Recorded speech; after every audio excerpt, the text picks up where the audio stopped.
गागरीन मध्यम सिंचाई परियोजना से जुड़ी खबर। डूब क्षेत्र और नहर की शेष रही भूमि अब अवाप्त तो होगी। झालावाड़ की 4 तहसीलों में निजी भूमि अवाप्त। 4 तहसीलों के 11 गांवों में भूमि अवाप्ति। 11 गांवों की 27.1232 हेक्टेयर जमीन अवाप्त की जाएगी। इसके अलावा अवाप्ति के लिए 60 दिन के अंदर संपर्क किया जा सकता है। भूमि अवाप्ति अधिकारी झालावाड़ से संपर्क किया जा सकता है, लेकिन कैसे संपर्क होगा ये भी आप तक पहुंचाएंगे। गागरीन मध्यम सिंचाई परियोजना से जुड़ी ये महत्वपूर्ण जानकारी आप तक पहुंचा रहे हैं।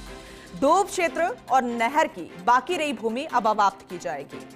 झालावाड़ की 4 तहसीलों में निजी भूमि अवाप्त होगी।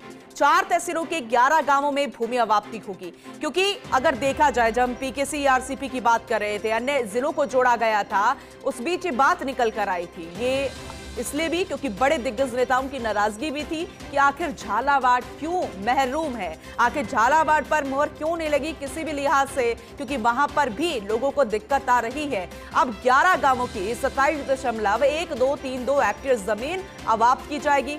इसके अलावा आपत्ति के लिए 60 दिन के अंदर संपर्क भूमि अवाप्ति को लेकर संपर्क किया जा सकता है, अधिकारियों से संपर्क किया जा सकता है। अभी कैसे होगा, कैसे किसी को दिक्कत होगी या कोई आपत्ति होगी, चाहे हम डूब क्षेत्र वाले लोगों की बात करें या फिर उन जमीनों की बात करें जो कि बाकी नहर की बाकी भूमि है, अब उसे लेकर कैसे संपर्क किया जा सकता है अधिकारियों से, वो भी हम आपको डिटेल में बताएंगे। लेकिन फिलहाल ये इस वक्त की बड़ी खबर, अहम जानकारी गागरीन मध्यम सिंचाई परियोजना से जुड़ी हुई।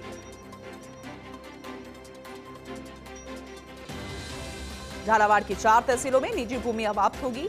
अब कैसे इसका अवाप्ति से जुड़ी हुई प्रोसेस या प्रक्रिया रहेगी ये भी बताएंगे।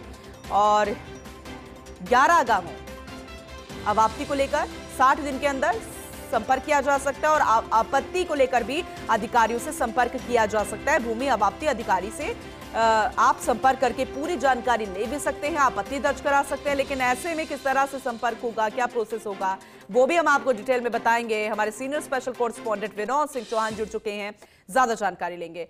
विनोद जी, क्योंकि बेहद महत्वपूर्ण जानकारी है, अब झालावाड़ के 11 जिले किस तरह से संपर्क साधेंगे भूमि अवाप्ति अधिकारी से, कैसे आपत्ति दर्ज होगी, क्या प्रोसेस होगा, जरा डिटेल में बताइए। देखिए, मुख्य मार्ग, डिग्गी निर्माण और अन्य कार्यों के लिए लगातार भूमि अवाप्ति हो रही है और पूरे प्रदेश में जिस तरीके से जल प्रबंधन का काम किया जा रहा है, उसी के तहत झालावाड़ जिले को भी कई पेयजल योजनाओं से जोड़ने का काम किया जा रहा है। इसमें जो योजनाएं हैं उनमें अब पहले सरकारी भूमि अवाप्त हो चुकी थी, अब निजी भूमि को अवाप्त किया जा रहा है और 60 दिन के भीतर जो भी आवेदन करता है वो भूमि अधिकारी, अवाप्ति अधिकारी से संपर्क कर सकता है। अगर उसकी ज्यादा जमीन जा रही है, वो तथ्य दिखाएगा, अपनी जमीन के कागजात दिखाएगा, उसके आधार पर मुआवजा दिया जाएगा। तो संपर्क करने का बड़ा कारण यह भी है कि मुआवजा तय किया जाएगा कि कितना मुआवजा दिया जा सकता है और कितनी भूमि ली जा रही है। तमाम चीजों का आकलन करने के बाद एक रिपोर्ट तैयार की जाएगी। उस रिपोर्ट के आधार पर आगे कार्रवाई होगी, क्योंकि लगातार काम किए जा रहे हैं, सरकारी भूमियों का अधिग्रहण हो रहा है। उसके तहत यह बड़ा मामला है कि बड़े स्तर पर निजी भूमि भी यहाँ अधिग्रहित की जाएगी, क्योंकि जो अप्रोच रोड बनाई जानी है, जो डिग्गियां बनाई जानी है, जो मुख्य नहर में जो पची हुई जो काम है वो किए जाने हैं। तो ऐसे में अब निजी भूमि की अवाप्ति की जा रही है और 60 दिन का समय इसलिए रखा गया है क्योंकि सारे अधिकारी फील्ड में रहेंगे। अगर किसी को कोई आपत्ति है तो वो उन अधिकारियों से मिल सकता है और भूमि अवाप्ति अधिकारी को अपनी शिकायत दर्ज करा सकता है कि मेरी भूमि इस तरह की है और मुझे इतना मुआवजा मिलना चाहिए। और देखिए, तमाम चीजों को देखते हुए काम इसलिए किया जा रहा है क्योंकि आने वाले मानसून से पहले झालावाड़ में भी कई क्षेत्र ऐसे हैं जिन्हें पेयजल और सिंचाई का पानी उपलब्ध कराना है। तो तमाम चीजों को देखते हुए तेजी से काम किया जा रहा है ताकि अगले मानसून से पहले इसका लाभ मिल सके। बिल्कुल, आपने सही कहा और ये बेहद महत्वपूर्ण जानकारी हम दर्शकों को साझा भी करें। फिलहाल बहुत शुक्रिया इस डिटेल में जानकारी के लिए।